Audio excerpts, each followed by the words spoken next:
Ok, an filɛbaw bɛɛ lajɛlen fo nin wagati la fɛn fɛn bɛ k'an suit Planet Sportif Mali sanfɛla la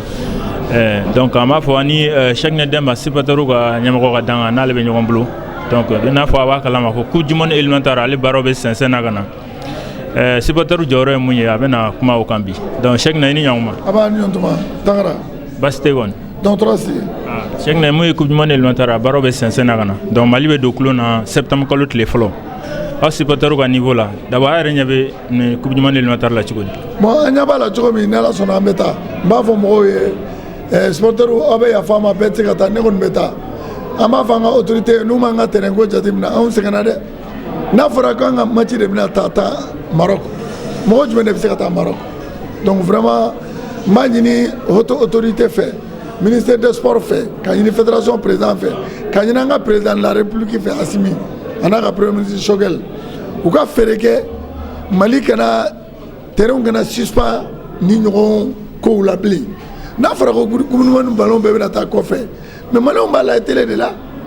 bon a tun bɛ ka kɛ olu ka temps de kɔnɔ vraiment temps mun don an b'u copier an b'u ko simi maintenant ka bɔ lisi bɔla bi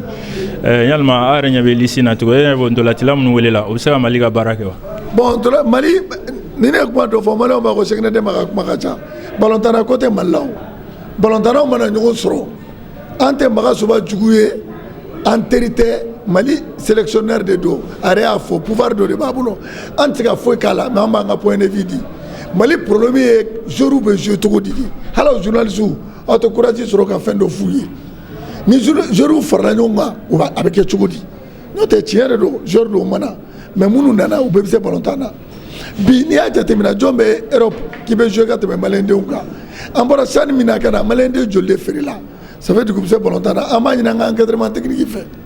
maga soba n'a ka mɔgɔw k'a bila u kun na ko Mali bɛ guerre civile la kelen filanan ko wari min bɛ ka don anw na a kan ka kɛ ka sɔrɔsiw dɛmɛ ka dɔgɔtɔrɔsow jɔ sira bɛɛ tiɲɛnen bɛ n'o donna mɔgɔ min na kɛlɛ tɛ ne yɛrɛ somɔgɔ don n ba ye maraka ye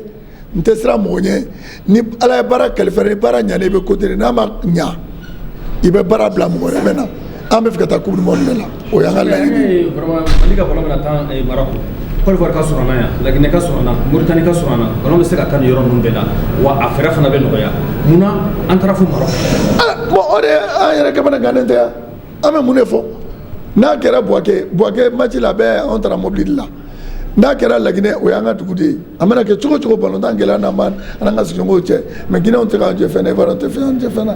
u taali min kɛ Maroc ne tɛ nkalon tigɛ ne t'a dɔn. mais coach a ye entraîneur o yɔrɔ répond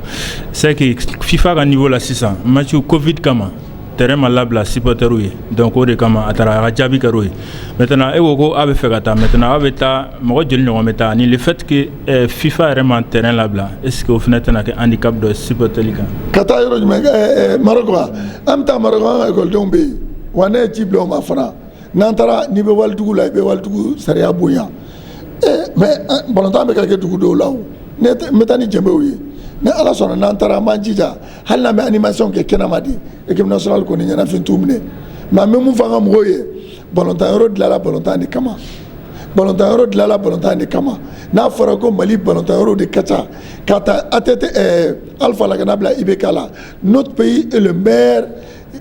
organisé en termes d'infrastructure footballistique de l'Afrique de l'Ouest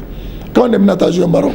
mais a bɛ digi a supporteru la ne ka supporteru ye jɔn ye katakatani bolila n b'u bonya tailleur mɔgɔw b'u organiser ka egili ka match kɔnɔ de u b'a duloki san u b'a wari bɔ u bɛ taa hali tuma dɔw ne ni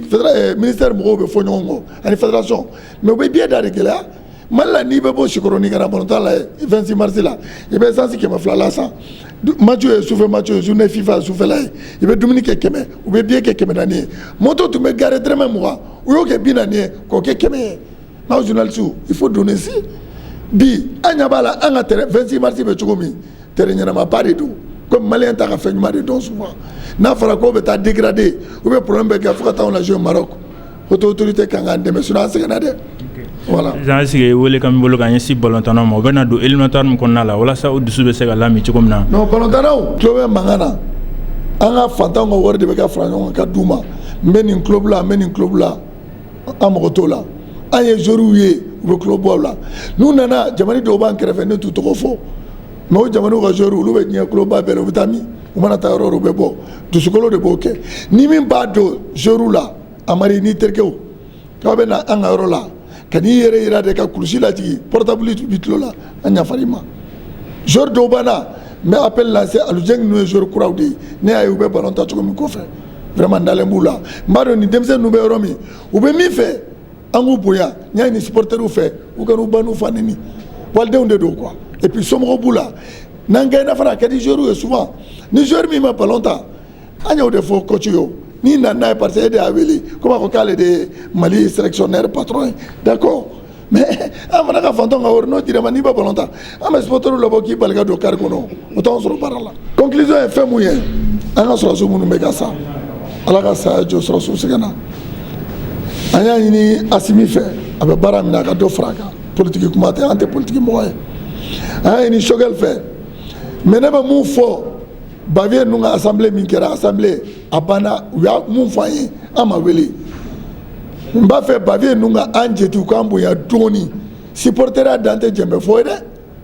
u k'u hakili to o yɔrɔ la mais n bɛ appel de lancer ministre ma an ka ministre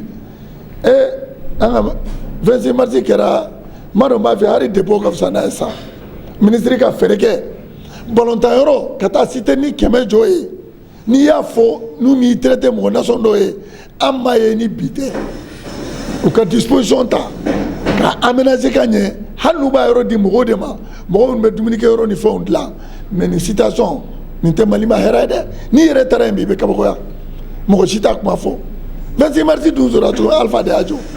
n'a fɔra k'a fɔ de bɛ ka dégrader olu tile la n bɛ appel lancer Musa ma a k'i jija filanan ye fɛn min ye n bɛ Kidali supporteriw fo an ka représentant bɛ Sidi n bɛ Kita Karta supporteriw fo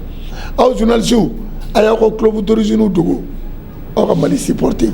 ballontan mankan ka ban anw filɛ an ni bɛɛ ye teri ye Basalifu y'an ka mɔgɔ ye Kolon y'an ka mɔgɔ ye Musa Konate y'an ka mɔgɔ ye parce que pourquoi ballontan c'est un facteur min bɛ mɔgɔw kala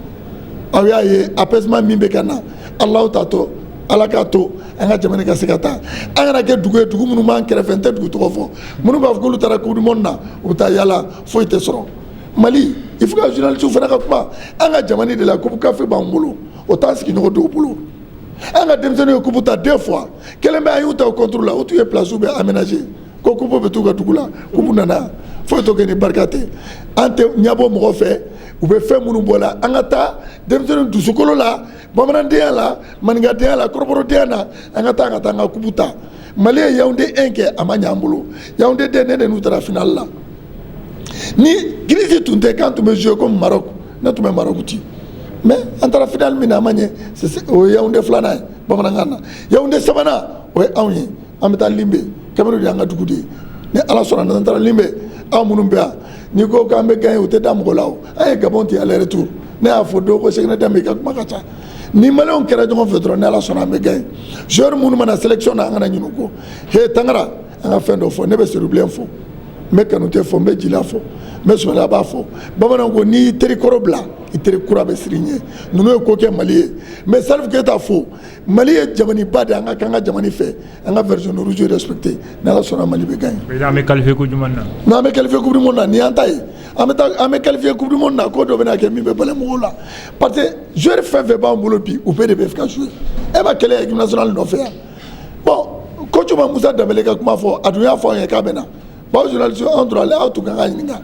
Alassane Player Jɛnɛkaden de don an b'a fa dɔn u ka t'u bɛɛ nɔfɛ